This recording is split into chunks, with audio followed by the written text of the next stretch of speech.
so threatens the collusion of powers that want to plunge much of the world into war and now wants to bury Julian alive in Trump's fascist America. In 2008, a top-secret US State Department report described in detail how the United States would combat this new moral threat. A secretly directed personal smear campaign against Julian Assange would lead to, and I quote, exposure and criminal prosecution. The aim was to silence and criminalize WikiLeaks and its editor.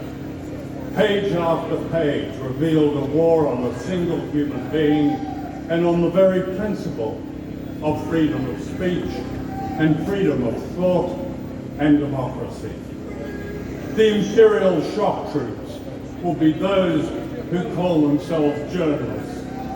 The big hitters of the so-called mainstream, especially the liberals who mark the perimeters of dissent. And that's what happened. I've been a reporter for more than 50 years, and I've never known a smear campaign like this one. The fabricated character assassination of a man who refused to join the club, who believed journalism was a service to the public, never to those above.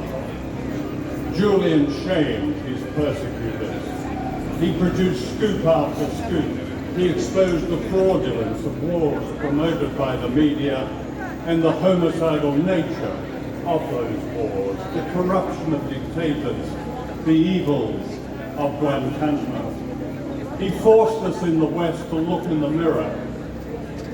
He exposed the official truth tellers in the media, so-called as collaborators, those I would call Vichy journalists.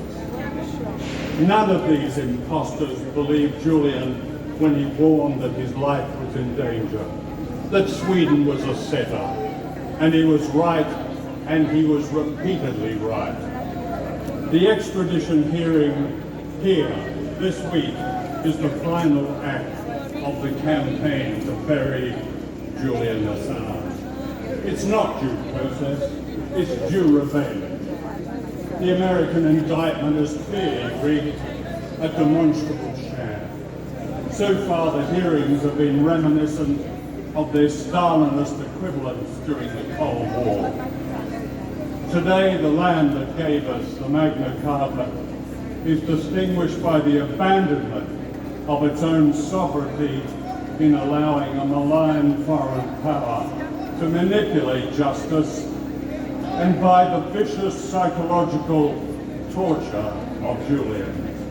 A form of torture, as Niels Melzer, the UN expert, has pointed out, that was refined by the Nazis because it was more effective in breaking its victims. Every time I've visited Julian in Belmarsh prison, I've seen the effects of this torture. When I last saw him, he'd lost more than 10 kilos in weight. Incredibly, his wicked sense of humor was still intact. As for Julian's homeland, Australia, Australia has displayed only a cringing cowardice as it has secretly colluded with a lawless power against its own citizen who ought to be celebrated as a national hero. It's said that whatever happens to Julian in the coming weeks will diminish freedom of the press. But which press?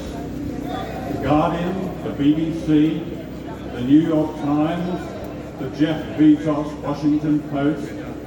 No, the journalists in these organizations can breathe freely. The Judases on the Guardian who flirted with Julian, exploited his landmark work, made their pile, then betrayed him, have nothing whatsoever to fear. They are safe because they are needed. Freedom of the press now rests with the honourable few, the exceptions, the dissidents on the internet who belong to no club, who are neither rich nor laden with Pulitzer Prizes, but produce fine, disobedient, moral journalism. Those